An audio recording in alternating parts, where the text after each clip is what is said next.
You got to wonder if this morning's U.S. jobs slowdown is also Canada's problem. The latest U.S. JOLTS report shows that job openings are falling, and that definitely will get the attention of the Federal Reserve. In this video, I'm going to look at what that means for interest rates and also why Canadian investors should care. So the latest report from the U.S. Bureau of Labor Statistics came out this morning. That shows a noticeable drop in job openings for the month of June. I'm not seeing a recession in that, but there's definitely something that is shifting to surface. Let's break that all down. In June 2025, job openings in the U.S. fell by 275,000. That brings the total down to 7.437 million, and that was a miss on expectations. Analysts were forecasting around 7.55 million, so the actual number came in a bit softer than we had hoped. Now, I know that this JOLTS report, it doesn't make the headlines the way that unemployment does, but it is a critical metric. That's because it shows how willing companies are to hire. And when job openings are rising, that is a sign of optimism. Businesses, they're feeling good about demand, their growth, their future prospects. But when these openings fall, it can be an early warning sign that confidence is slipping out there. I do want to take a quick look at which industries are driving this shift. Three sectors in particular stood out this time around. First off, accommodation and food services. We saw a major pullback there, 308,000 fewer job openings. That is a big hit for an industry that often sort of is a bellwether for consumer demand for travel trends. We also saw healthcare and social assistance take a hit. It's been very strong over the past few years, but we saw job openings fall by 244,000 in that sector. And then we have finance and insurance that followed with a decline of openings. Another potential red flag there, since this sector tends to reflect a broader sense of business confidence. Now, it wasn't all bad news. It never is. Some areas are still looking to hire. Retail trade added about 190,000 new job openings. That shows that consumers are still spending, at least for the time being. The information sector, that includes media, tech, telecom, they added 67,000 jobs in that space. And finally here, state and local government education saw an increase of around 61,000, a pretty big number that's likely in preparation for the upcoming school year. So when we look at these industry-specific changes, we can get a clearer picture by diving a bit deeper there. As is usually the case, some sectors are clearly tightening their belts. We're seeing others, though, that are betting on continued demand. Now, what does this mean for the bigger economic picture? I guess that's the whole point of this video here. When we see job openings decline, that can ease pressure on wages. And that is important because rising wages have been a major driver of inflation over the past while. So if we see that fewer businesses are hiring or they're not competing as aggressively for workers, then wage growth might cool off. And that is exactly what the Federal Reserve is watching right now. They have made it very clear. They want to be sure that inflation is under control before they make any moves to cut interest rates. And when we see this cooling labor market, that could give them a bit more room to move there. If we see a continuation in this trend here into the fall, we could very well see a rate cut by the end of the year. Now, for businesses, the message is a bit more mixed. On one hand here, we're seeing hiring is holding steady at 5.2 million. Total separations, that's people who are leaving their jobs, that's stable at 5.1 million. Now, when we look at quits, and this is a key measure of worker confidence, that came in at 3.1 million, while layoffs and discharges were unchanged at 1.6 million. So while we are seeing openings down, the labor market as a whole seems to be holding tight. It isn't really falling apart here. What does this all mean? Well, this report paints, I would say, a subtle, but I would also say a very important picture. We're definitely not seeing a collapse, but like I said at the intro, we might be seeing a bit of a start of a shift here. We're seeing fewer openings. What does that suggest? It suggests that business are becoming more cautious. Not surprising, given the lingering uncertainty that we're seeing out there around interest rates, consumer demand, and of course these global ongoing geopolitical risks that are taking up so much of the headlines these days. It also does raise questions, though. Is this strong labor market finally leveling off? When we look back over the past couple of years, we have seen that strong job growth. But with inflation easing back from those recent highs, consumer spending is softening in some areas, and employers might be adjusting their expectations here. So when we look ahead, a few possible paths we could go down.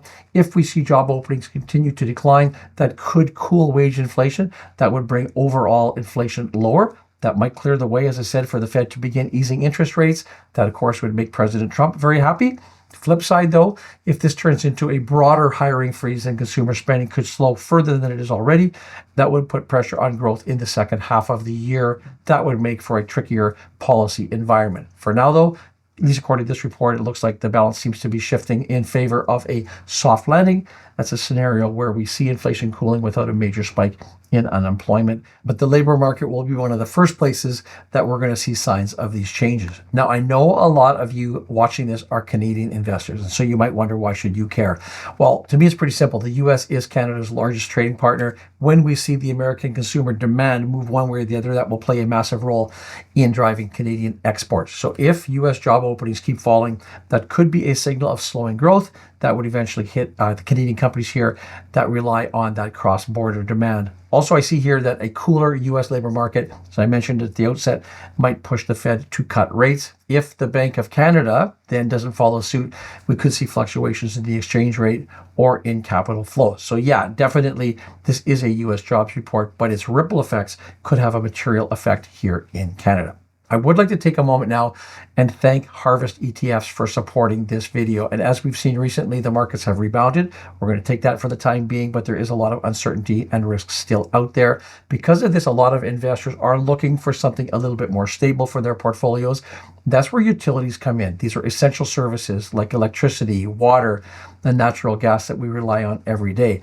Now, the Harvest Equal Weight Global Utilities Income ETF, the ticker is HUTL. This fund offers exposure to large cap utility companies around the world that provide stability, diversification, and reliable monthly income. Because it's global, HUTL will help reduce geographic and regulatory risk. And with Harvest's active covered call strategy, the fund generates consistent cash flow while aiming to lower volatility. In fact, HUTL has never cut a distribution.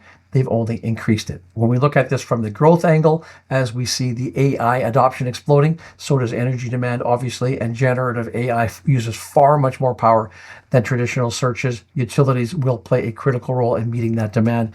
That will create a long-term opportunity. So if you're looking for a portfolio building block with income, stability, and growth potential, HUTL checks all of those three boxes. You can learn more by visiting harvestetfs.com. I will put a link in the description of this video. Now, an interesting Angus Reid survey that came out yesterday shows a very clear trend.